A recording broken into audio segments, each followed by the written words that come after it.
Monsieur le Président de l'Assemblée nationale, Mesdames et Messieurs les députés,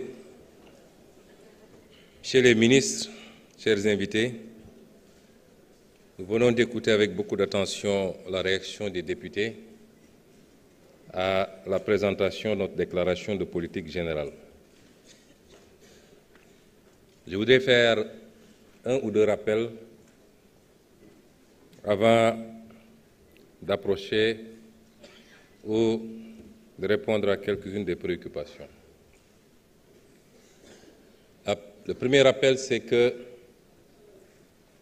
nous sommes là dans un exercice de déclaration de politique générale et non pas dans un exercice de déclaration de politique sectorielle, encore moins une déclaration de politique communale. Et cette déclaration nous permet d'indexer et de traiter de manière générale des orientations, des options du gouvernement sur les déclinaisons des différentes politiques publiques. Définir les politiques publiques nous permet de mieux asseoir l'action publique. On a beaucoup parlé d'action publique ici, mais la présente déclaration de politique générale nous permet juste de discuter avec les députés des grandes orientations et des grandes options des politiques publiques dans tous les domaines. L'énergie, l'agriculture, la santé, les infrastructures, la justice, les institutions et j'en passe. Beaucoup de députés ont indexé ces questions et dans le sens attendu dans un exercice de ce genre.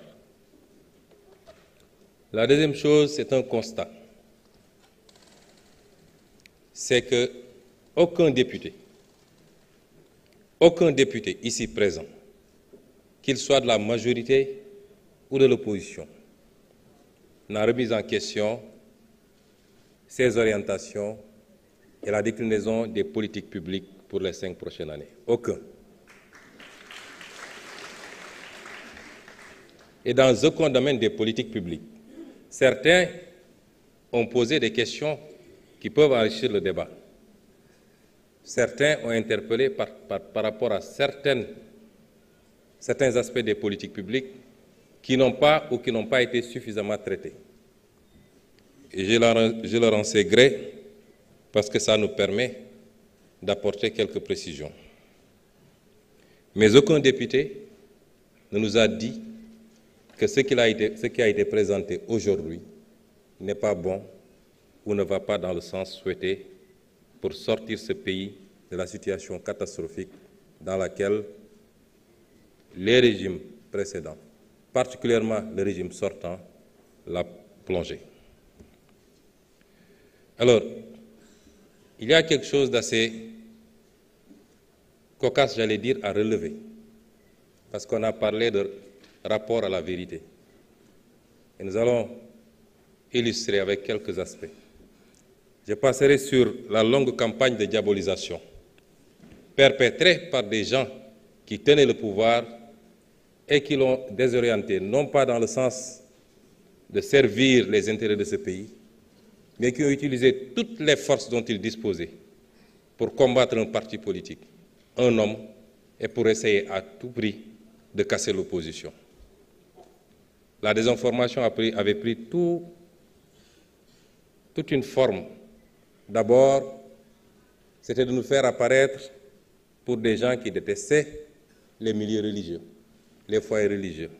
Combien de politiques, certains ici présents, n'ont passionné un certain nombre de responsables religieux pour leur raconter des histoires, que nous allions interdire les événements religieux, que nous allions combattre les tariqas. Aujourd'hui, ces mêmes personnes sont dans leurs petits souliers, parce que le monde entier s'est rendu compte que c'était un tissu de contre-vérité. La désinformation a pris ensuite toutes sortes de tournures. Nous serions apparentés à des mouvements irrédentistes. Nous serions financés par des multinationales.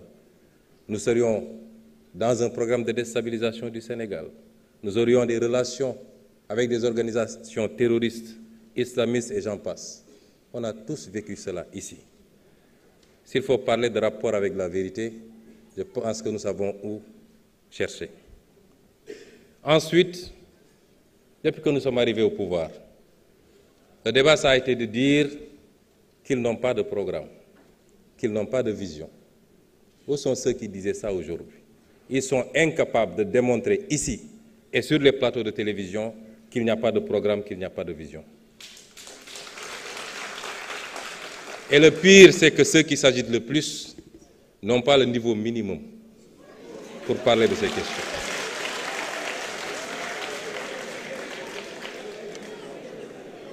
Et ensuite, aujourd'hui, personne ne nous dit qu'il n'y a pas de vision.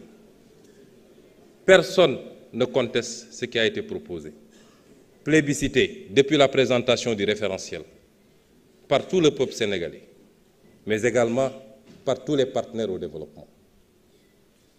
Ces mêmes qui ont agité ici et qui ont contesté, lorsque nous sommes livrés à l'exercice de vérité, parce que nous aurions pu faire comme eux, puisqu'on parle de rapport à la vérité.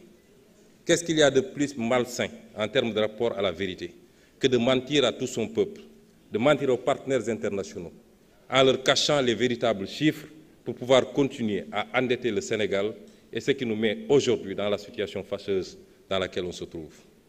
Il y a des gens qui devraient avoir honte de parler et surtout de le faire de cette manière.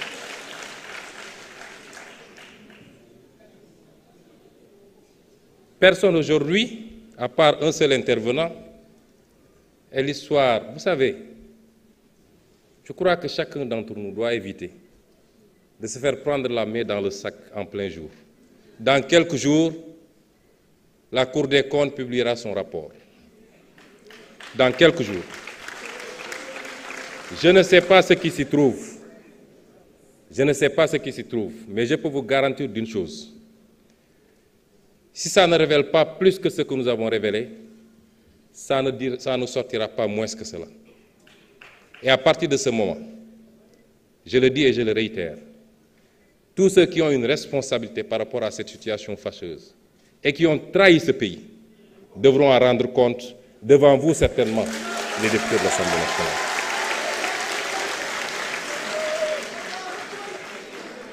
Je voudrais que certains comprennent qu'une certaine forme de politique est révolue dans ce pays. La politique, désormais, c'est de parler en connaissance de cause, de parler de ce qu'on connaît, de donner des faits et des chiffres précis. Ici, sur cette tribune de l'Assemblée nationale, il y a 5 ans de cela, lors d'une déclaration de politique générale, si ma mémoire est bonne, ou alors lors du passage du ministre des Finances, j'avais faits et chiffres à l'appui démontré la situation catastrophique dans laquelle on était en train de plonger le pays. Et j'avais terminé par annoncer que les Sénégalais allaient souffrir. L'histoire ne m'a-t-elle pas donné raison? Ici, sur cette tribune de l'Assemblée nationale. C'est vous dire que ce qui s'est passé le 24 mars n'était pas la fin d'une histoire. Ce n'en est que le début. Et tout homme politique qui ne pourra pas suivre ce rythme est voué aux gémonies et doit mettre un trait sur sa carrière politique. Le pays va changer et il va changer.